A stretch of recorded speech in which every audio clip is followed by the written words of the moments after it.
नमस्कार, मेरा नाम सौरभ शर्मा है और आप देख रहे हैं एलआर भारत। बिहार में विधानसभा शुरू है और चल रहा है। दूसरा चरण समाप्त हो चुका है, तीसरा चरण कल होने जा रहा है। और इस बीच एक सबसे बड़ी खबर ये आई थी कि राजद के लिए कि राष्ट्रीय अध्यक्ष जो लालू प्रसाद यादव हैं, उनकी जमानत याचिका जो खारिज कर दी गई है। आज इस वक्त जो हमारे साथ में भाई वीरेंद्र हैं, राजद के मुख्य प्रवक्ता हैं और राजद के प्रत्याशी हैं मनेर से। सर, बिहार में विधानसभा शुरू है और दूसरा चरण समाप्त हो चुका है, प्रचार भी समाप्त हो चुका है, तीसरा चरण का कल वोटिंग होने जा रहा है। क्या लग रहा है सरकार की रवैया से, या फिर जिस तरीके से राष्ट्रीय अध्यक्ष जी का आज जमानत याचिका खारिज कर दिया गया? देखिए, सबसे बड़ी चीज़ है कोर्ट पर हम लोग भरोसा करते हैं और हमें उम्मीद था कि जमानत आज मिल जाएगा। और जहाँ तक चुनाव का मामला है, जनता पहले ही तय कर चुकी है कि नीतीश कुमार जी को गद्दी से हटाना है और तेजस्वी यादव को मुख्यमंत्री की ताजपोशी करनी है। जनता ने तय कर दिया है। नहीं, कुछ लोग क्या पहला चरण, दूसरा चरण का रुझान आप देख लीजिए और तीसरा चरण का कल चुनाव होने वाला है जी। वो तो और क्लीन स्वीप होगा और 160 के करीब महागठबंधन आएगा। 160 के अप्रॉक्स, 160। और एक सवाल ये है कि जिस तरीके से नीतीश कुमार जी ने कहा कि यह मेरा अंतिम चुनाव है, क्या कुछ कहना चाह रहे थे? वो तो हार स्वीकार कर रहे थे, सीधे तौर पर वो हार स्वीकार कर लिए और बिहार की जनता से माफ़ी मांग रहे थे।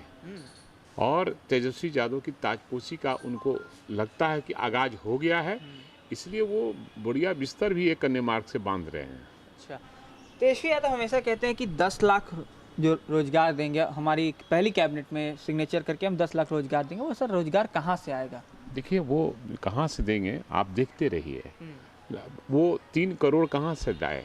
अब उसके बाद जब 10 करोड़ हम लोग कहा कि हम 10 लाख देंगे रोजगार, तो ये कहे 19 लाख देंगे हम। कल तक कहते थे कि 10 लाख। नहीं, कोई पॉलिटिक्स नहीं। हमारा एकदम साफ तौर पे है कि हमारे नेता तेजस्वी प्रसाद यादव साफ तौर पर तैयार कर चुके हैं कि 10 लाख नौजवान, बेरोजगार नौजवानों को रोजगार हमको देना है तो देना है। और जो हम लोग कहते हैं वो करते हैं, क्योंकि ग्रास रूट की पार्टी है। हम लोग दूसरे के कंधे पर सवार होकर मुख्यमंत्री नहीं बनना चाहते हैं। अच्छा सर, एक चीज़ बताइए कि लालू जी की आज जमानत जो होने वाली थी, कई लोग ये कह रहे हैं कि भाई उनके साथ में साजिश किया जा रहा है। अब 27 नवंबर तक टाल दिया गया है फैसले को। क्या लगता है, साजिश चल रहा है क्या कि लालू जी को बेल नहीं मिलना विधानसभा चुनाव? कोर्ट का हम सम्मान करते हैं, कोर्ट पर कोई टिप्पणी नहीं। कोर्ट का जो निर्णय होगा वो हमको मानना है। अच्छा, बिहार में विधानसभा चल रहा है, मगर एक चीज़ देखने वाले कि अमित शाह इस बिहार विधानसभा चुनाव में प्रचार करने के लिए नहीं पहुँचते हैं। पता नहीं किस कारण से नहीं है, वो तो उनसे पूछिए, हम उसमें क्या बताएंगे। सब कोई डर गया है, यहाँ तक कि प्रधानमंत्री और बिहार के जितने नेता हैं, कई लोग तो क्वारंटाइन हो गए जानबूझकर। तेजस्वी जी के जो तूफानी दौरा हुआ और बिहार में जो जन समर्थन मिला और जन सैलाब उनके सभा में हुई, ये सारे लोग डर गए और डर से कोई क्वारंटाइन हो गया, कोई सभा संबोधन करने नहीं गया। और देखा कि यहाँ क्लीन स्वीप है, महागठबंधन की सरकार बनेगी, तेजस्वी यादव मुख्यमंत्री बनेंगे। नहीं, आप भी प्रत्याशी हैं मनेर से सर, चुनाव आपका भी हो चुका है। क्या लग रहा है फिर से मनेर में की जनता आपको? नहीं, सबसे बड़ी चीज़ है वहाँ कोई लड़ाई ही नहीं है। अगर आप गए होंगे तो वहाँ कोई लड़ाई नहीं है।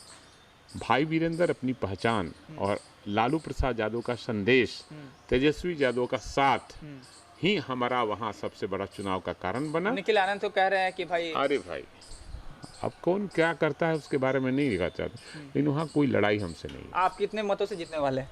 ये तो जनता बताएगी, जनता बताएगी। अच्छा, ठीक है।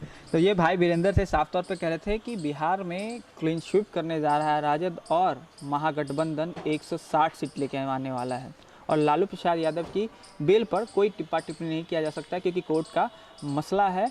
मगर साफ तौर पर जब 10 तारीख को पिटारा खुलेगा तो पता चल जाएगा कौन बिहार का किंग बनेगा। पटना से सौरभ शर्मा की रिपोर्ट।